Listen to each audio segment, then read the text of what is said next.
On peut-tu normaliser le fait qu'il y a différents corps, il y a différentes morphologies, puis ça veut pas dire que t'es en santé ou que tu l'es pas. Puis ça devrait regarder personne que toi, ton poids, puis ce que tu manges, puis ce que tu fais. Déjà là.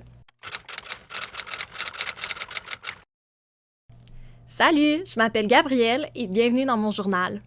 Aujourd'hui, j'ai envie de vous parler de stéréotypes et de standards de beauté. Donc, c'est sûr que je fais un petit trigger warning pour les gens qui sont moins à l'aise de parler d'image corporelle, de régime, de standards de beauté de façon générale, des personnes peut-être qui vivent des troubles alimentaires puis que ça peut être des triggers. Je vous invite à passer la vidéo. Si c'est un sujet qui vous intéresse et qui vous trigger pas trop, je vous invite à continuer de visionner. C'est sûr que j'irai pas dans des détails ou dans des trucs comme ça, mais je pense qu'on peut pas ne pas aborder cette culture malsaine autour de l'image corporelle puis autour de l'idéalisation de la beauté. Donc, je veux juste vous avertir en avance pour ceux que ça pourrait être des petits triggers.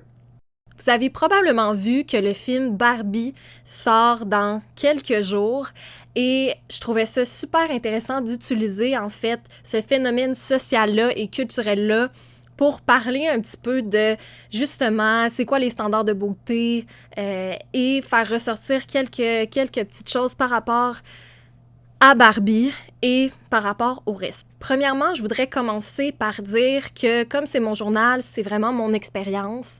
Donc, c'est sûr que je suis une fille cisgenre, blanche, d'Occident. Donc, c'est sûr que ce que je vais vous dire, il faut garder ça en tête, là, ça vient de mon expérience. Et je sais que les standards de beauté peuvent varier aussi pour d'autres cultures. J'aimerais ça éventuellement pouvoir faire des vidéos avec des invités où justement on pourrait nuancer puis apporter plus d'informations puis plus de bagages de d'autres personnes également. Mais pour cette vidéo-ci, ça va être vraiment mon expérience. Également, je vais parler des standards des femmes et je vais référer souvent aux hommes. Je suis consciente qu'il y a d'autres identités de genre, c'est pas seulement les femmes et les hommes, mais on s'entend que quand on parle de stéréotypes, souvent c'est basé sur le genre de la femme, le genre de l'homme. Et je trouvais ça important de vous dire que je suis amplement consciente qu'il y a d'autres identités de genre et elles sont toutes valables, mais dans ce contexte-ci, comme on parle de standards de beauté, je vais m'en tenir à femme, homme, et j'espère aller toucher toutes les personnes qui s'identifient comme femmes quand même. Donc, pour commencer, je voudrais vous parler du film Barbie. Donc, j'ai mis mon chandail Barbie, je sais pas si on voit. Pour ça, je me suis maquillée en Barbie, je me suis fait du fun. Je suis pas quelqu'un qui a joué avec des Barbies quand j'étais jeune. J'étais plus comme Pet Shop, Polly Pocket. Polly Pocket, ça ressemble un petit peu. Puis genre Club Pingouin, des trucs comme ça. Mais j'ai jamais eu de Barbie à moi. Je pense que j'ai joué une fois dans ma vie avec des Barbies, puis c'était les Barbies de ma voisine qui nous les avait données et tout. Donc, j'ai pas été socialisée avec des Barbies en tant que telles, mais j'ai quand même été socialisée avec toutes les normes sociales qu'on attribue aux femmes puis aux jeunes filles. Et c'est sûr que je suis quelqu'un qui adore le rose, donc même si je suis pas une fan de Barbie, je suis une fan de rose. Donc, c'est sûr que je vais m'acheter plein de merch Barbie, puis que j'ai plein de trucs roses dans ma garde-robe. Puis je veux dire, si vous regardez mon logo, vous allez comprendre assez facilement que le rose fait partie de mon identité. Donc, c'est sûr que c'est un film que j'ai hâte d'aller voir. Et je trouvais ça super intéressant de se demander, justement, en 2023, on fait un remake des films Barbie qui étaient en bande dessinée. On apporte une vision un petit peu plus contemporaine. Je trouve ça super pertinent de se dire, on en est où avec les standards de beauté? Aujourd'hui, c'est quoi être une femme selon les standards de beauté? Qu'est-ce qui est toxique? Qu'est-ce qui s'est amélioré, en fait? Puis de pouvoir naviguer à travers ça. Premièrement, c'est sûr qu'au niveau de l'apparence physique de Barbie, c'est Margot Robbie qui joue Barbie là, dans le nouveau film et elle est blonde, les yeux bleus, elle est grande, elle est mince, elle porte des talons hauts, elle est maquillée mais pas trop, elle s'habille avec style dans le rose, c'est un personnage qui est naïf, pas très intelligent, quoique j'ai l'impression qu'ils vont la rendre plus intelligente qu'on pense. Puis c'est quelqu'un de super le fun, qui fait des parties, qui rit, qui a du plaisir, qui profite de la vie. Donc ça, c'est la base du stéréotype pour les femmes, en Occident du moins. Donc, des filles blondes aux yeux bleus qui vont avoir full de plaisir, mais pas trop se poser de questions, qui vont bien s'habiller, qui vont porter des talons hauts, qui vont être the life of the party. Et c'est encore vrai aujourd'hui. J'ai l'impression que dans le nouveau Barbie, il va y avoir un petit peu plus de représentation et un peu plus de féminisme. Donc, j'ai vu qu'il y avait de la diversité ethnique, de la diversité corporelle, quoique je sais pas s'il va y avoir des mid-size puis des plus-size, ce que j'espère vraiment, mais je sais pas, je l'ai pas encore vu, il est pas encore sorti. J'ai l'impression qu'ils vont quand même rendre le film plus féministe, la rendre plus intelligente, plus maître de sa vie, ça va être à confirmer. Mais on voit qu'encore en 2023, le standard de beauté, c'est ça. Puis, je sais que la compagnie Barbie fait maintenant des Barbies de différents types de peau, donc de différentes ethnies. Je pense qu'ils ont revu aussi leur patron ou leur gabarit pour leur Barbie. Mais on s'entend que ça reste quand même classique.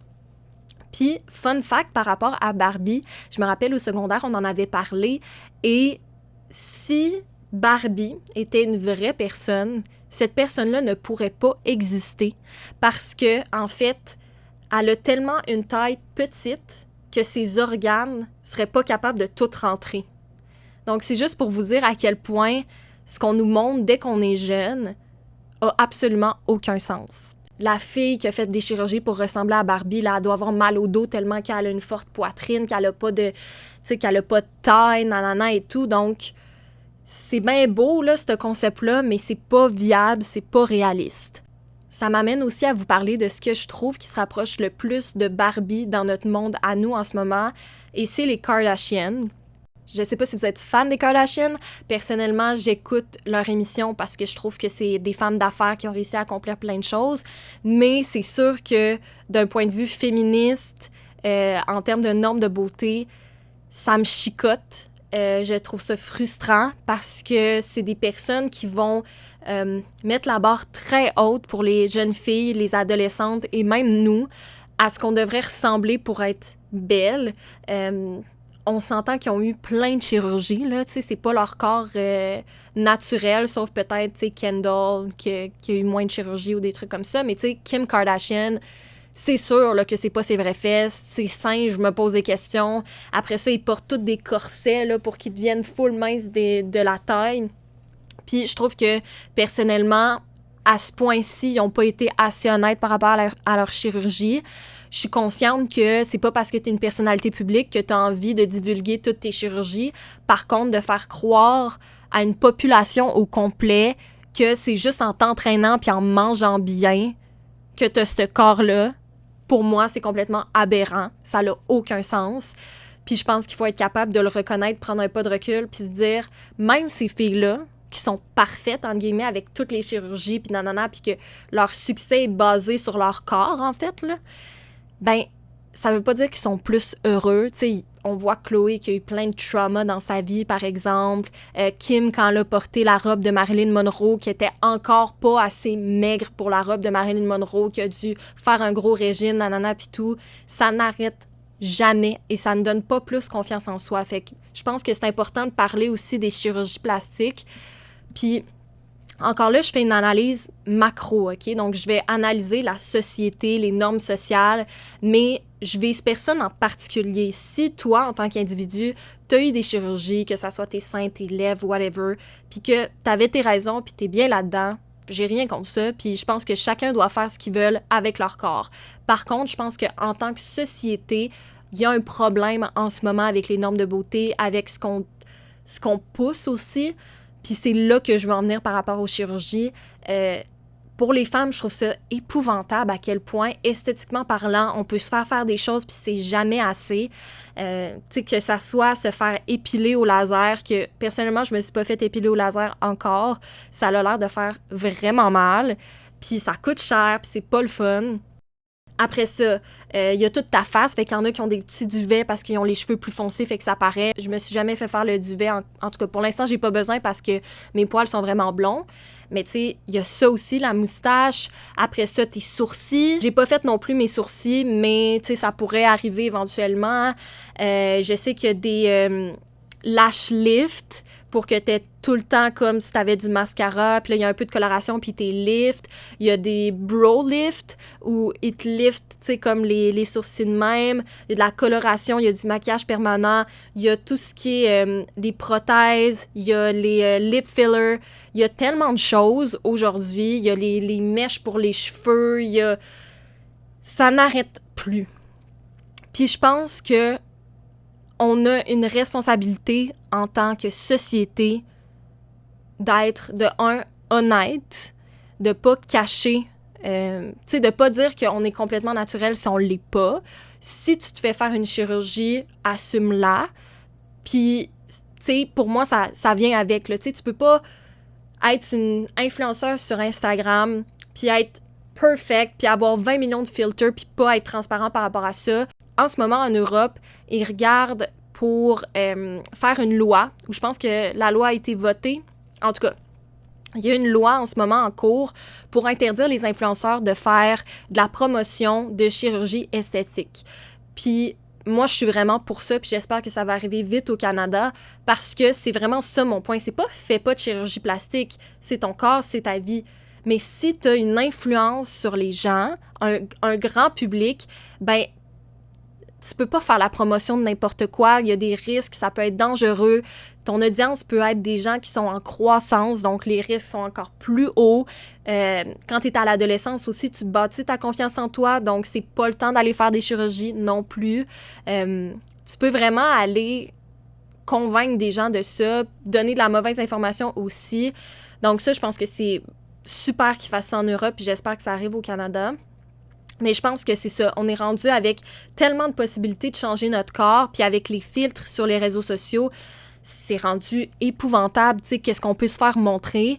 Personnellement, j'utilise des filtres une fois de temps en temps. Tu sais, c'est sûr que quand je publie une photo, je vais mettre un filtre ou je vais changer la luminosité et tout. Même avec mes vidéos, j'essaie de changer la saturation.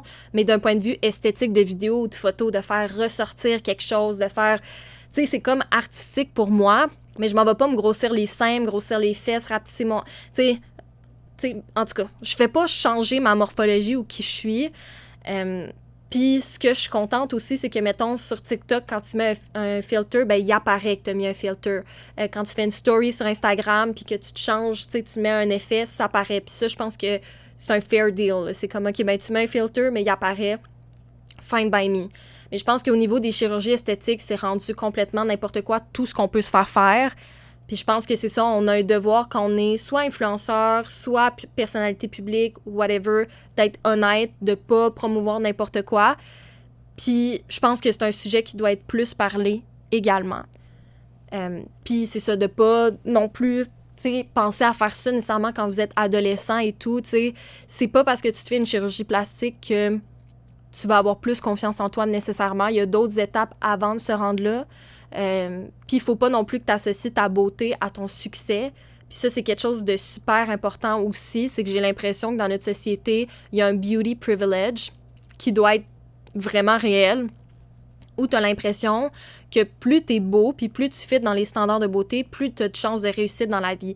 Plus tu vas avoir des amis, plus tu vas avoir des contrats, des projets, whatever, parce que les gens vont aimer ce qu'ils voient. T'sais, les gens vont aimer quitter, tu vas bien représenter l'entreprise où tu parais bien.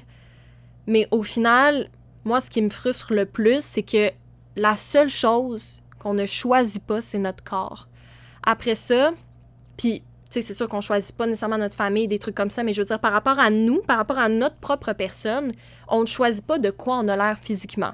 Par contre, on peut travailler sur tout ce qui est à l'intérieur. Fait que c'est quoi nos valeurs, c'est quoi nos qualités, travailler sur nos défauts, sur notre capacité à faire de la discussion, la rhétorique, etc. Tu sais, il y a plein de choses qu'on peut travailler. Fait que de se faire juger sur son corps, pour moi, ça n'a aucun sens. Même s'il y a une différence, tu sais, entre bien paraître puis, tu sais, t'habiller n'importe comment, avoir une hygiène, c'est pas ça que je veux dire, mais tu devrais pas sentir que tu as plus d'opportunités parce que tu corresponds à des standards de beauté que qui a décidé de ça au final, là? Tu sais, ça n'a aucun sens. Puis, tu sais, c'est fou, même avec les applications de rencontres, c'est rendu ça. Puis moi, j'ai été sur Tinder pendant quelques mois. Pour être complètement honnête avec vous, la seule raison pourquoi j'étais sur Tinder, c'était pour swiper parce que on dirait que je pouvais pas m'imaginer dans ma vie de jamais avoir swipé.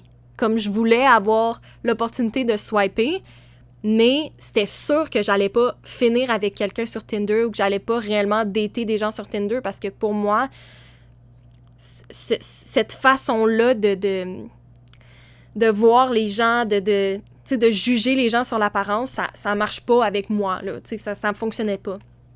Fait que, tu sais, ça aussi, je trouve ça plate, tu sais, comme d'avoir l'impression que tu te fais juger par ton physique. Puis, personnellement, même dans mes relations, tu sais, c'est ça que j'ai tout le temps eu peur, que la personne soit avec moi pour mon physique, que la personne me trouve bien cute, mais s'en fout de ce que j'ai à dire. Ça me ferait tellement de peine. Puis j'ai essayé d'être avec des gens qui aimaient ma personnalité, aimaient ce que j'avais à dire. Puis je le sens dans ma relation en ce moment, puis mon copain me le répète souvent, tu sais, que je suis intéressante, qu'il aime nos discussions et tout. Puis ça, je pense que c'est une valorisation encore plus grande que ton physique. Puis même au niveau des compliments, c'est le fun de se faire dire « t'es beau, t'es belle », mais moi, je l'ai tout le temps dit que me faire dire que je suis belle, c'est le fun, mais mon compliment préféré, c'est que je suis drôle. Parce que, je sais pas, c'est mon compliment préféré, OK? J'ai le droit d'avoir un compliment préféré. Mon compliment préféré, c'est que je suis drôle. Si tu me dis que je suis drôle, je t'aime déjà, OK? Puis, si tu veux me complimenter, essaie de trouver quelque chose par rapport à ma personnalité, genre « t'as vraiment des belles valeurs, t'as vraiment une belle maturité, t'as vraiment nanana. » Ça me fait tellement plus plaisir que me faire dire que je suis belle, pour vrai. Fait que c'est pour ça qu'à chaque fois que quelqu'un, genre, me cruisait, dans le temps que j'étais pas en couple, puis que c'était comme « Ah, t'es belle, hein, nanana. » Je suis comme « Je m'en fous. Je m'en fous. Sérieusement, je m'en fous. » Parce que je suis comme « J'ai pas choisi mon physique. Tu me complimentes sur la seule affaire que j'ai pas choisie. » En tout cas, sinon, je veux parler aussi de l'éducation. Puis de l'apprentissage des normes sociales puis des standards de beauté dès notre enfance, en fait. Donc là, on parlait de Barbie. Tu commences avec des Barbies. Elle est donc bien belle, c'est une princesse, nanana. Tu veux être une princesse, tu veux être une Barbie, etc.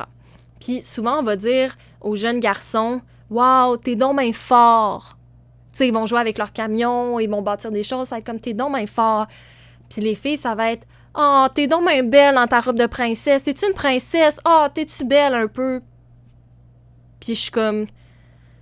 Ça part de là. Puis je trouve qu'il y a une amélioration, je vois une amélioration, mais de façon générale, il y a vraiment ces deux stéréotypes-là, vraiment, que les filles sont belles puis les hommes sont forts. Que les filles sont gentilles puis les hommes sont intelligents. Que les filles, ils sont familiales, ils sont chaleureuses, ils sont émotives. Puis les gars sont rationnels, sont proactifs, sont visionnaires, ambitieux. Puis c'est sûr que ça commence à évoluer, mais reste que c'est encore ça, tu sais. Puis là, tu vieillis, t'arrives à l'adolescence, puis là, il faut que tu bâtisses ta confiance en toi. Puis là, tout ton monde autour de toi, extérieur, a un effet sur cette confiance-là. Donc, tu vas écouter des émissions de télé. Si t'es pas représenté ou si c'est des normes de beauté que tu n'es pas, c'est pas ton corps, c'est pas whatever, ben là, tu vas te comparer, puis là, tu vas dire « Ah, pourquoi nanana, nanana », puis là, déjà là, tu peux commencer à avoir des petits triggers. Si tes amis sont dans les normes de beauté, puis toi, tu sens que tu l'es pas, ça peut te trigger. Si tes parents, ça, là, c'est vraiment important, s'il y a des parents qui écoutent, les mères, si vous parlez de régime, faites extrêmement attention. Parce que quand tu es à l'adolescence ou même jeune adulte, même à ce jour, aujourd'hui, tu regardes beaucoup ta mère ou les femmes autour de toi pour te baser sur plein de choses de la vie. Puis, si c'est dans votre discours de parler de régime, bien, ça se peut que votre enfant, il l'entende puis il le garde en mémoire. Puis ça se peut que quand vous dites « Ah, je suis grosse, il faut que j'arrête de manger ci, il faut que j'arrête de manger ça », que votre enfant enregistre ça aussi puis votre petite fille enregistre ça aussi. Puis pour avoir été dans une école juste pour filles, je peux vous dire que des troubles alimentaires, il y en avait à pu finir. C'était épouvantable.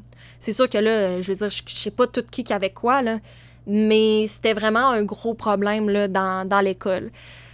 Puis j'ai l'impression que c'est parce que justement la société fait des choses, puis notre environnement font des choses que notre environnement social aussi nous inculque des choses qu'on se rend pas toujours compte l'effet que ça a dans notre développement. Personnellement, j'ai jamais eu de troubles alimentaires. Je sais pas, je pense que j'ai tout le temps été comme dans les standards de beauté, entre guillemets, fait que ça m'a jamais trigger. Par contre, juste pour vous expliquer à quel point tu peux jamais être parfaite, moi, j'ai tout le temps été faite petite, OK? Puis, comment je mange, en fait, c'est que je mange pas genre 3 gros repas dans ma journée. Je mange comme des petits repas, puis je mange plein de collations entre. Puis c'est comme ça que moi, j'ai tout le temps mangé, puis que j'ai tout le temps digéré. Comme dans le temps des fêtes, là, les gros soupers là, à pu finir, là, c'est vraiment pas ma vibe. Tu sais, j'y vais, puis je mange des affaires, mais j'ai tellement pas faim parce que c'est comme c'est trop en même temps. Mais je suis quelqu'un que genre, je vais manger, je vais remanger en après-midi, je vais remanger au souper, je vais remanger en soirée. Tu sais, je mange un peu tout le temps, je snack tout le temps, puis c'est tout le temps comme ça que j'ai été. Puis je me rappelle à l'école, tu sais, j'avais des petits lunchs parce que c'est comme ça que je suis. Puis tu sais, je me faisais déjà faire des remarques de « Hey, tu manges vraiment pas beaucoup, hey, c'est juste ça ton lunch, hey, nanana », puis tout. Fait que tu sais, déjà, ça vient de trigger que comme tout le monde te fait des commentaires sur ce que tu manges pas assez, que t'es faite petite, que nanana, t'es mince, nanana. Puis j'étais comme « OK ». Puis même au cégep, tu sais, on faisait des tests physiques, puis on fait le test de l'IMC, qui soi-disant n'est pas tout, là. On s'entend, là, ça prend pas toutes les informations correctes, puis tout. Puis moi, j'étais en bas de mon IMC, puis je me rappelle être allée voir mon professeur, puis dire « Ben, monsieur, je suis en bas de mon IMC, mais tu sais, je veux dire, je mange à ma faim, je suis en santé, tu sais, je fais du sport et tout, mais tu sais, je suis correcte, là, tu sais, mon docteur me dit que je suis en santé, là. » Puis il y a un gars qui était là, puis il était genre « Ben, t'as juste à manger plus de McDo. » Puis j'étais comme « What the fuck? » Tu sais, je suis dans un cours comme qui est supposé m'aider au niveau de ma santé. Puis je me fais dire que je devrais manger plus de fast-food parce que je suis trop mince. Comme, sorry, mais fuck you, là. Genre, c'est quoi cette affaire-là? Fait que pas mon poids, j'ai jamais eu de balance, je me suis jamais pesée. Parce que justement, je pense que je voulais pas développer de troubles alimentaires ou whatever. Fait que j'ai jamais eu de balance, puis j'ai jamais checké vraiment qu'est-ce que je mangeais, mais ça a été plus l'inverse à mon adolescence. J'ai commencé à manger beaucoup, plein de choses mauvaises pour la santé, plein de Uber, plein de fast-food, plein d'affaires, parce que je me disais, crime, si les gens me voient manger du fast-food, puis ils me voient manger ici, puis ils vont arrêter de me faire des commentaires. Ils vont arrêter de me dire, mange plus, ou mange ci, ou mange ça. Parce que, je veux dire, je vais manger plein d'affaires, puis ça m'a pas rendu plus en santé. Puis à un moment donné, ça fait pas si longtemps que ça doit faire comme quand j'ai fini, genre, l'université probablement, là, mon bac. Ça doit faire peut-être 2 ans et demi. Peut-être la pandémie. Ça doit faire depuis la pandémie parce que là, on avait moins de rapports sociaux. Que là, je me suis dit, Gab, à un moment donné, tu peux pas vivre pour les autres. Puis là, ça n'a pas de bon sens. T'es en train de manger en fonction de ce que les autres pourraient dire de toi ou penser de toi, les remarques qu'ils pourraient te faire. Puis j'ai appris à plus m'assumer là-dedans, puis à dire, ben je vais faire mes portions. Quand je mange avec mes parents, c'est moi qui fais mon assiette. Puis je m'en fous des commentaires qu'ils vont me dire. Puis quand je vais manger chez les gens, ben je leur dis, moi, je mange pas beaucoup, mais je mange souvent. Fait que c'est pas que je trouve pas ça bon. Je vais manger mon assiette, puis ça va me faire plaisir, mais mettez-moi pas une grosse assiette parce que je finirai pas tout. Puis je commence à m'assumer là-dedans, mais je vous raconte ça juste pour vous dire que je fit dans les standards de beauté, entre guillemets, puis je me faisais quand même gosser, entre guillemets, que j'étais trop mince, que je mangeais pas assez, que je faisais ci, que je faisais ça. Puis là, je me disais, mon Dieu, tout le monde va penser que j'ai un trouble alimentaire parce que je mange pas beaucoup. Puis c'était trop pas ça, là. Fait que, tu sais, il y a comme jamais d'équilibre. Puis tu pourrais avoir un trouble alimentaire, puis avoir un petit peu plus de gras, être plus enrobé. Ça ne veut absolument rien dire. Fait qu'on peut-tu normaliser le fait qu'il y a différents corps, il y a différentes morphologies, puis ça veut pas dire que t'es en santé ou que tu l'es pas. Puis ça devrait regarder personne que toi, ton poids, puis ce que tu manges, puis ce que tu fais. Déjà là. Mais pour revenir au régime, faites attention quand vous parlez de régime. Il y a une culture de régime aussi sur les réseaux sociaux. Comment perdre du poids, comment ci, comment ça. Oh, Seigneur, moi, ça me rend folle. Puis même, je me rends compte en parlant avec des gens qui sont un petit peu plus vieux que moi, donc peut-être dans la quarantaine, dans la cinquantaine, dans la soixantaine, que, ben, c'est quasiment pire quand tu vieillis dans un sens parce que là, tu vas avoir des changements hormonaux, tu vas éventuellement tomber en ménopause, whatever, donc ton corps rechange. Puis, il y a comme la crise de la cinquantaine, je dirais, là, où les gars aussi vont se mettre à checker des filles plus jeunes sur les réseaux sociaux ou whatever, parce que là, ils veulent se ressentir jeunes, parce que là, ils sont comme, oh mon Dieu, je suis dans la cinquantaine, je me sens vieux, nanana, fait que là, je veux me sentir jeune, fait que je vais checker des petites jeunes, je vais essayer de redevenir jeune. Vous remarquerez s'il y a des gens autour de vous que c'est ça, mais moi, il y en a plusieurs que ça a été ça. Puis là, les filles sont comparées, tu sais, des filles de 40, 50, 60 sont comparées à des filles de 20 ans. Ça n'a aucun bon sens. Ton corps change, ton corps évolue, tes hormones changent. Tu peux pas te comparer à quelqu'un de 20 ans, ça n'a aucun sens. Puis ce que j'ai remarqué, c'est qu'il y a beaucoup de garçons que non seulement, ou d'hommes en fait, que non seulement ils ont ces comportements-là, mais ils vont mettre la pression sur la femme. De dire, ben là, t'as pris du poids, ben là, ci, ben là, ça. Puis je suis comme, hey, on a-tu déjà assez de pression avec la société sur les femmes qu'on n'a-tu pas besoin que notre chum vienne en rajouter? Puis si votre chum vous fait chier sur votre poids, fuck him. C'est tout ce que j'ai à dire. Il est supposé vous aimer comme vous êtes. C'est tout ce que j'ai à dire. Fait que vous soyez en santé, c'est une chose. Mais que vous essayez d'atteindre un idéal qui n'a aucun sens ou que quelqu'un commande votre poids ou votre apparence, it's a no-no. It's a bye out of my life. Non, Merci. Ceci dit. L'autre chose que je voudrais parler, c'est l'objectif. L'autre chose que je voudrais parler, c'est l'objectification. I got it. Donc, ça aussi, c'est épouvantable. C'est épouvantable. Vous regardez des annonces de parfums, surtout des marques de luxe aussi, là, des trucs de bijoux, plein d'affaires comme ça. Les femmes sont toutes à moitié tout nues. Elles sont à moitié tout nues. Je suis comme, c'est quoi le rapport? Il va y avoir des affiches de main, nanana, je suis comme, can you not? Ça s'améliore encore, mais c'est vraiment loin d'être parfait. Puis même moi, en tant que femme, sérieusement, je suis gênée quand je suis en maillot de bain avec des gens autres que comme ma famille puis mes amis proches. Je me sens checkée. Je vais à la plage quand je suis en voyage et je ne suis pas bien dans ma peau. Pour vrai.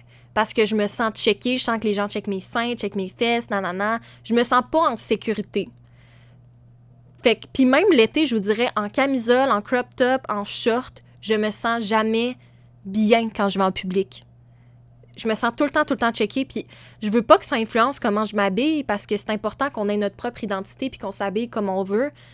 Mais comme, c'est vraiment plate que ça soit comme ça. Puis même quand je vais courir, ou même quand j'étais au secondaire puis que j'allais courir, là, j'étais plus jeune, j'étais gênée d'aller courir parce que je courais, puis j'étais allée courir cette semaine, puis ça me faisait encore la même affaire à 23 ans. Les gens en auto, genre, ils te checkent, là. Tu sais, les gars en auto, ils te checkent de même, là, en train de courir. Parce que là, cette semaine, c'est genre la canicule, puis, tu sais, t'es en short, puis t'es en top de sport parce qu'il fait fucking chaud. Puis tu te fais checker, puis tu te fais checker les seins, tu te fais checker les fesses, ou tu cours dans la rue, puis les gars marchent, puis ils te regardent. Puis genre, je comprends que ça peut être instinctif, que comme, on a des instincts, on a des... Tu sais, c'est une femme, nanana, les hormones. Mais comme, c'est tellement plate quand tu te sens pas en sécurité en sortant de chez vous, quand tu as l'impression de te faire vraiment, justement, objectifier. Tu te fais checker comme si t'étais de la viande. Comme, c'est pas pour vous qu'on s'habille, OK? Que je le dise, même quand les filles vont au bar, ils s'habillent fucking chicks parce qu'ils veulent se feel. Parce qu'ils veulent profiter de leur jeunesse, ils veulent profiter de leur corps, on est jeunes, on a du fun. C'est pas pour toi, au bar, avec ton petit gin tonic qui me regarde, que genre j'ai fait, me mettre une petite camisole parce qu'il va y avoir un gars avec un gin tonic ce soir, puis genre c'est pour lui que je veux qu'il va à mes... Non. Fait que essayez pas d'avoir des discours de comme « Ah non, mais tu sais, tu me teases » ou genre « Tu sais, t'as fait exprès de te mettre comme ça pour nanana. » Genre le gaslighting. Le gaslighting, c'est non. Fait que ça m'amène à parler un petit peu de sexualité aussi. Tu sais, on parle de sortir au bar, on parle de s'habiller en public, des regards des gars de façon générale. Puis, je dirais que au niveau de la sexualité ou du rapport dans les relations, au-delà du physique, il y a des attributs qui sont recherchés chez une fille, il y a des attributs qui sont recherchés chez un gars. Je peux pas parler pour les gars, j'en suis pas un, mais pour les filles, ça aussi, ça ne fonctionne pas, guys, là. Pour être parfaite, faut que tu sois genre fine, drôle, intelligente, mais comme pas plus que l'autre. Faut que tu aies du fun, faut que ça soit léger, mais faut que tu aies de la conversation, mais comme pas plus que l'autre. Faut que tu sois bonne pour cuisiner, pour faire le ménage. Faut que tu sois comme une wife material, une mother material. Tu sais, ça n'arrête pas. Puis, tu sais, si t'es féministe, ben comme, il y a la moitié des gars qui voudront rien savoir parce qu'ils vont être genre, ah bon, tu es une féministe, nanana. Puis l'autre moitié, il y en a, mettons, la moitié de cette moitié-là qui vont être comme, oh yeah, girl power, nanana, puis tout, puis qui vont l'être pour vrai. Puis l'autre moitié qui vont jouer avec ça pour te dire, ah, moi aussi, je suis féministe, ou comme, ah, t'es féministe, ah, vraiment cool. Mais comme à chaque fois que tu vas leur parler d'enjeux sociaux, d'injustice, de trucs comme ça, ils vont être comme, ah, t'exagères. Voyons, aujourd'hui, les filles, ils se font payer autant que les gars, là, pis genre, pourquoi vous vous battez aujourd'hui? Comme, vous avez vos droits, pis tout. Mais ils vont dire, c'est pas que je suis pas féministe, là, c'est pas que je veux pas l'égalité, mais comme, vous êtes correct. Pis là, t'es comme, oh my god. Pis le nombre de fois que je me suis fait cruiser par un gars qui me disait, ah, t'es féministe? Ouais, moi aussi, je suis féministe. Genre, je vous jure, là, c'est comme, ah, plus capable. Fait que, il y a ce côté-là. Puis après ça, dans tes relations sexuelles, ben là, il faut que tu sois bonne à ci, bonne à ça, il faut que genre tu prennes les devants, il faut que tu sois confiante, il faut que nanana. Mais là, quand tu sors de la chambre à coucher, ben là, il faut que tu reviennes genre fine, puis ci, puis nanana, puis c'est pas trop demandante, puis comme, tu sais, de la discussion, mais tu sais, faut pas que tu sois trop ambivalente ou polarisante, faut pas que tu sois trop affirmée dans tes shit, tu sais, c'est comme l'équilibre de tout ça, puis là, t'amènes le travail là-dedans. Au travail, il faut que tu sois sûr de toi, il faut que t'as pas le droit à l'erreur, parce que si tu fais une erreur en tant que fille puis en tant que gars, c'est pas la même chose déjà à la base. Fait que là, il faut pas que tu fasses d'erreur, faut que tu prennes ta place, mais pas trop de place. Faut que t'aies de l'ambition, mais pas trop d'ambition. Puis si t'es trop ambitieuse ou t'as trop de drive ou whatever, ben là, tu peux être vu comme quelqu'un qui est trop bossy, ou qui est comme germaine, ou qui prend trop de place. Tu sais, fait que... Puis Taylor Swift le disait bien, que justement, il y a des adjectifs puis des qualificatifs différents pour les hommes et pour les femmes. Vous irez voir la vidéo par rapport à ça, mais elle était dans une entrevue, puis elle était comme... Tu sais, si un gars est ambitieux, moi, je suis bossy. Tu sais, puis c'est comme le même comportement, mais parce que c'est double standard, fait que je trouvais ça super intéressant. Puis même en parlant de Taylor Swift, toutes les artistes femmes, les célébrités, que ça soit des chanteurs ou que ça soit des gens qui jouent dans des films, ça n'a pas de bon sens, là, faut qu'ils se réinventent tout le temps, qu'ils changent de personnalité, qu'ils changent de style. Si t'es à télé, ben comme... tu feras pas longue carrière en tant que genre jeune femme sexy ou whatever, parce que comme dès que t'as un tel âge ou que t'as une ride ou whatever, ben t'es out. Fait que là, il y a encore plus de chirurgie plastique parce que les gens veulent continuer d'avoir des rôles. Fait que c'est quelque chose qui est dans toutes les industries. Tu sais, nous, on vit ça en lisant un magazine, en ayant l'influence de nos parents, de nos amis, en regardant la télé, en regardant sur les sites de mode, les mannequins, les trucs comme ça. Mais dans toutes les industries, chacun doit dealer avec ces standards-là, puis je comprends pas pourquoi. Je pense que le raisonnement où j'en viens, c'est juste, je comprends pas pourquoi c'est si dur d'évoluer. Je comprends que l'humain aime le confort, puis ça peut être difficile de s'adapter à un certain moment donné, puis de changer nos habitudes, puis nos traditions, whatever. Ce que je comprends pas, c'est que les gens qui travaillent dans les industries, par exemple, la mode. Je dis ça comme ça parce qu'il y a beaucoup de mannequins. Les marques haut de gamme aussi.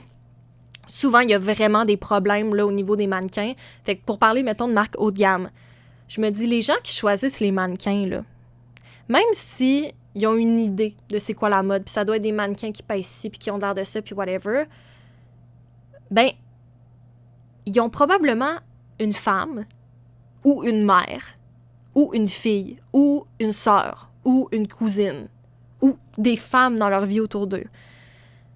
Puis je me dis, est-ce que c'est vraiment ça qu'ils veulent montrer aux femmes autour d'eux, que c'est ça la beauté? Que s'ils ressemblent pas à ça, ils sont pas belles? Tu sais, j'essaie de ramener ça à quelque chose de plus petit, de dire, oui, OK, c'est une idée de société que la beauté, c'est ça. Mais c'est des humains, là, au final, c'est nous qui créons notre société, là, c'est pas... tu sais, c'est pas un être supérieur qui décide c'est quoi la beauté, c'est toi puis moi, là, tu sais. Fait que ces gens-là qui sont en position de pouvoir pour actually avoir un impact sur les jeunes puis sur les jeunes femmes et tout, ben c'est sûr qu'ils ont des femmes autour d'eux, fait qu'ils veulent vraiment continuer cette idéologie-là. Puis c'est pas caché, là, que ces mannequins-là, ils ont tous des troubles alimentaires, là. Tu sais, qu'on voit leurs os puis tout le kit, là. C'est pas quelque chose qui est caché, c'est un known fact. Puis ça se voit, puis ça se sait, puis ça se dit, puis c'est quasiment des compétitions entre mannequins. Puis je suis comme, mais comment vous pouvez continuer cette culture toxique-là? Ça n'a aucun sens. Ça ferait quoi pour vrai qu'il y ait différents corps dans des défilés ou qu'il y ait différents corps dans les magazines ou à la télévision? Ça changerait quoi réellement? L'histoire reste la même, le morceau de vêtement reste le même. Ça change pas le côté créatif. Fait que pourquoi c'est si difficile en 2023 d'avoir cette représentativité-là? Pourquoi c'est si difficile en 2023 de changer ces standards-là? Pourquoi ça prend autant de temps? Autant de temps? Je comprends pas. Je comprends pas. Puis je sais que chacun a leurs défis personnels dans leurs industries, dans ce qui se passe, dans à la télévision, en mode. Je comprends. Mais pourquoi autant de temps? Pourquoi si compliqué? Puis pour faire un clin d'œil à la mode, il y a plein de startups aujourd'hui qui commencent en ayant des plus 16, là. Parce que pour eux, c'est un no-brainer. Puis je suis comme, si des startups qui doivent tout apprendre de A à Z, qui l'ont déjà assez compliqué de même, viennent se rajouter des patrons, viennent se rajouter un défi, un autre défi, ben pourquoi c'est si dur pour des marques multimilliardaires qui comme, je sais pas moi, comme Chanel, comme Louis Vuitton, nommez-les, d'avoir des mannequins qui ont du bon sens? Puis même, tu sais, j'ai Victoria's Secret aussi en tête. Victoria's Secret, qu'ils ont finalement mis une mannequin transgenre dans un de leurs défilés. Mais c'est parce qu'il y avait eu une grosse réprimande l'année d'avant, parce que je pense que c'est le directeur, ou en tout cas quelqu'un de chez Victoria's Secret, qui avait dit « Moi, je veux jamais avoir de mannequin transgenre. Ça arrivera pas. » Puis l'année d'après, il en avait mis une parce que ça avait fait trop de polarisation, puis les gens étaient fâchés. Mais c'était comme une mannequin, genre fucking... tu sais, belle selon les normes de beauté, nanana. Fait que la représentation, est-tu vraiment là? Je sais pas. Mais tu sais, il y a Victoria's Secret qui avait eu ce scandale-là. Lululemon, que le CEO de Lululemon, que c'est plus lui, ils l'ont changé parce qu'il a fait tellement de conneries qu'ils l'ont enlevé, que lui, il voulait que ce soit juste des personnes minces qui s'habillent dans son magasin. Fait qu'il faisait pas un certain nombre de tailles ou telle grandeur parce que, ben, on les veut pas. Puis il l'avait dit, là, il l'avait affirmé. Puis moi, depuis que j'ai entendu ça, ben en fait, j'ai jamais acheté chez Lululemon. J'ai pas une pièce Lululemon parce que pour moi, ça n'a aucun sens. Peu importe c'est quoi ton produit, si tu penses comme ça, tu m'as pas comme cliente. Il y a aucune chance, là. Fait que, tu sais, je vous donne des exemples par-ci, par-là, mais c'est vraiment un vrai problème puis un vrai fléau. Puis je pense que il faut prendre le temps de se remettre en question, de prendre un pas de recul puis se dire « OK, qu'est-ce que je peux faire, moi, dans ma vie pour, de un, pas me laisser emporter par tous ces standards de beauté-là, puis essayer de garder mes pieds sur terre, puis de deux, pour aider les femmes autour dans mon entourage, que ça soit votre futur enfant, que ça soit votre ami, que ça soit votre sœur, dans votre discours, dans les discussions que vous allez avoir, dans les valorisations que vous allez donner, est-ce qu'il y a quelque chose que je peux faire pour lui faire comprendre que de un, la beauté, ça passe pas juste par l'extérieur, puis que de deux, elle est parfaite comme elle est. Déjà là, si on fait ça, je pense qu'on fait un grand pas. Puis j'espère vraiment que les industries, ça va aller plus vite. Comme je vous dis, j'ai pas encore vu le film de Barbie. Je sais pas comment ils vont l'avoir adapté. Puis je pense que ça va être un bon film et tout, mais j'espère qu'il va vraiment avoir comme des améliorations, qu'on va voir qu'on est en 2023. J'espère que dans les prochaines années, on va voir de plus en plus de marques qui vont avoir des plus size, qui vont avoir des mid-size, qui vont faire un effort de représentation. J'espère qu'à la télévision, on va voir de la diversité autant ethnique que corporelle. J'espère que dans les écoles, on va essayer de changer les apprentissages pour les jeunes. On va essayer de les sensibiliser à tout ce qui est troubles alimentaires, régime, la culture des régimes. J'espère que sur les réseaux sociaux, les gens qui vont se faire des chirurgies vont être transparents, que les promotions de chirurgie vont être interdites. J'espère que on va être plus transparents les uns par rapport aux autres. J'espère qu'on va partir un mouvement, notre génération, que d'être nous-mêmes, c'est assez. Que t'aies du poil ou pas de poil, que tu sois maquillée, pas maquillée, que t'aimes le rose ou non, t'es correct puis t'es parfaite comme t'es. Puis j'espère que quand on va éduquer nos enfants, si on en veut, parce que ça, c'est une autre pression de la société, comme femme, on est supposé vouloir des enfants. Moi, je vous le dis tout de suite, je sais pas si j'en veux. Puis c'est pas vrai que je vais en avoir parce que la société me dit qu'il faut que j'en aille. Ça, c'est sûr. Fait que si on veut des enfants, comment on va élever si on a des filles, même des garçons, parce que les garçons aussi, ça fait partie de l'équation, là. Tu sais, puis juste qu'est-ce qu'on peut faire dans notre day-to-day pour améliorer par rapport à ça. Mais j'espère vraiment que cet épisode-ci va vous avoir permis d'avoir un pas de recul, puis de réaliser à quel point c'est une industrie qui fait de l'argent fois 1000. L'industrie de la beauté, là, puis l'industrie de la mode, puis c'est épouvantable, ils font de l'argent sur des idéaux qu'on n'arrivera pas à atteindre. Puis ça me fait penser aussi à Kylie Jenner. Je me rappelle plus qui avait dit ça. Kylie Jenner, là, elle a réussi à vendre des lip kits en faisant croire aux gens que c'était ça qui faisait qu'elle avait des plus grosses lèvres. Le coût marketing, là, c'est incroyable, mais c'est tellement faux. C'est tellement pas vrai. Elle s'était fait mettre des lip injections, puis elle l'a pas dit avant, je pense, des mois plus tard ou une année plus tard. Puis elle a réussi à bâtir sa brand autour de ça, puis les filles achetaient ça, puis tout, puis elle a utilisé son influence pour vendre des produits à des filles qui avaient peut-être des problèmes de confiance ou des insécurités, alors qu'elle, elle se faisait mettre des lip fillers, puis elle était pas honnête avec ça. C'est fou quand même, là. Fait que c'est ça. Sur cette réflexion-là, ce que j'aimerais qu'on en retienne, c'est que de un, la perfection n'existe pas. Que ça soit dans notre comportement en tant que femme ou dans notre physique, ça sera jamais parfait, guys. Jamais parfait. Nos émotions vont être too much ou pas assez. On va être trop investi ou pas assez. On va être gossante des fois. On va prendre trop de place des fois. Ça sera jamais parfait. Puis physiquement, il va tout le temps y avoir des nouveaux trucs qui vont sortir pour se faire un bronzage, pour se faire une lamination de ci, pour se faire épiler, pour le nouveau maquillage de ci, nanana. Ça n'arrêtera pas. Fait que choisissons nos batailles. Si ça vous fait du bien, comme moi, je me fais faire des mèches, puis là, je me suis maquillée pour ma vidéo en Barbie, puis j'ai eu du fun. C'est juste, est-ce que ce que vous le faites parce que ça vous fait vous sentir bien, ou vous le faites parce que vous sentez que si vous le faites pas, vous êtes moins intelligent, moins beau, moins pertinent, ou que c'est quelque chose qui est devenu toxique. Pourquoi vous vous habillez comme vous le faites? Pourquoi vous vous maquillez comme vous le faites? C'est quoi votre rapport par rapport à votre Des fois, j'ai de la misère à dire des mots. C'est quoi votre rapport par rapport à votre fémininité? Votre fémininité? C'est quoi votre rapport par rapport à ça? Puis même si vous êtes une fille, puis vous aimez pas le rose, puis vous êtes plus tomboy, ben you go, girl! Sérieusement, you go! On s'en foutu! Moi, écoute, je me bats pour des injustices, je me bats pour tout ce qui est féministe et tout, puis j'aime le rose, puis j'aime les robes, puis j'aime les jupes.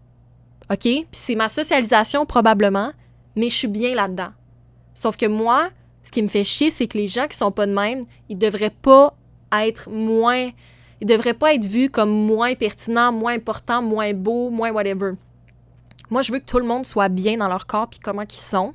Puis j'aimerais ça que la société, on se décide à changer ça. C'est nous, la société, c'est toi et puis moi, comme je disais tantôt. Toi et puis moi, la société. Peux-tu se dire que tout le monde fait un petit effort puis qu'on fait avancer ça? Ça me semble on est rendu là. Puis, tu sais, pour les gens qui sont dans Gen Z, là, vous le savez, là, on est des petits activistes, là, faut que ça avance, faut que ça roule, faut que ça change. Fait qu'on est capable de le faire, je pense. Fait que sur cette belle réflexion, je vous souhaite de vous donner beaucoup d'amour par rapport à vous. Si vous vivez un moment difficile en ce moment par rapport à de la dysphorie corporelle, par rapport à votre poids, par rapport à des régimes, par rapport à whatever, je vais encore une fois mettre des ressources dans ma bio. Des psychologues, des gens qui peuvent vous aider à aller chercher de l'aide si vous sentez le besoin. Puis pour quelqu'un qui pourrait avoir l'impression qu'il y a un trouble alimentaire ou whatever, je sais pas c'est quoi. Je peux pas vous dire je sais c'est quoi, je sais pas c'est quoi. Mais je me doute que ça doit être difficile d'aller chercher de l'aide. Je me doute que ça doit être difficile à gérer. Mais les ressources vont être là, je vous les laisse. Puis je vous souhaite de bien aller, de prendre soin de vous. Puis pour ceux qui n'ont pas de troubles alimentaires, mais qui sont en train de bâtir leur confiance en eux, qui sont en train de devenir une femme avec leurs hormones, que leur hanche change, qui commencent à avoir des seins ou whatever, je vous souhaite d'accepter que votre corps évolue, puis que c'est correct, puis que c'est normal, puis que toute votre vie, il va évoluer. Mais votre corps, c'est votre véhicule pour faire tout ce qui vous passionne dans la vie. C'est votre véhicule pour aller voir des amis, pour aller voir de la famille, pour créer des souvenirs. Puis quand vous allez mourir, là, votre corps, il sera plus là. Ça va être votre âme qui va rester. Puis ça va être, dans ma tombe, là, ben, je suis satisfaite de ma vie, puis des souvenirs que j'ai faits, puis de qui j'étais comme personne dans mes valeurs. Pas votre corps, pas votre poids. Quand vous allez mourir, là, ça sera plus rien, ça. Fait que passez pas votre vie à vous comparer avec des standards qui n'ont pas de bon sens. Puis si vous avez 40 ans, 50 ans, 60 ans, puis vous comparez avec des filles de 20 ans, vous allez perdre. C'est pas ça la vie. Fait que enjoyez que vos hormones changent, puis que vous avez plus de fesses. You go, girl! T'as plus de fesses, profite-en. T'as plus de hanches, t'as plus de ci, plus de ça. Ton corps évolue, c'est normal. L'important, c'est d'être en santé. Fait que sur ce, c'est ce qui met fin à l'épisode. J'espère que vous avez apprécié. Encore là, la section commentaires est ouverte pour que vous partagiez vos expériences, que vous nous donniez des conseils si vous avez trouvé des façons de vous sentir mieux dans votre corps, de mieux réagir aux standards de beauté. Si vous avez quelque chose à ajouter par rapport à ce que j'ai dit, les ressources vont être dans la bio. Et sinon, je serai une de celles qui va aller voir Barbie. J'espère sincèrement voir des améliorations. Je me croise les doigts. Et ça se peut que vous me voyez avec de la merch parce que j'aime vraiment le rose. Mais ça m'empêche pas de penser à ces réflexions-là puis de me dire que crime, j'espère tellement que ça va évoluer. Je trouve qu'on en a beaucoup sur les épaules, les filles, puis crime que je trouve ça plate. Fait que si au moins on se soutient entre nous, on vous dit les vraies affaires, on essaie de moins se comparer, ben j'espère que ça va aller mieux pour tout le monde. Fait que sur ce, prenez soin de vous, prenez soin de votre corps, prenez soin de votre esprit, soyez en santé, puis les standards de beauté, allez écouter la toune de Victoria's Secret de Jax. Ça va vous faire du bien. Chantez-la, criez-la, dansez dessus. Own it. Mais on dit fuck Victoria's Secret et leurs standards aussi.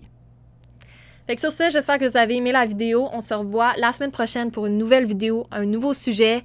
J'espère que ça vous a fait du bien. J'espère que ça va vous amener des réflexions. Puis vous êtes tous belles et beaux comme vous êtes. Puis que vous ayez des chirurgies ou pas, ça change rien. Mais aimez-vous comme vous êtes, puis vos valeurs, puis votre intérieur, s'il vous plaît. Ça va tellement rendre le monde meilleur si on met notre énergie autant à l'intérieur qu'à l'extérieur, même plus. Mon Dieu, on va changer le monde. Fait que sur ce, merci de m'avoir écouté encore une fois. J'espère que vous avez apprécié et on se voit la semaine prochaine pour une nouvelle vidéo. Bye!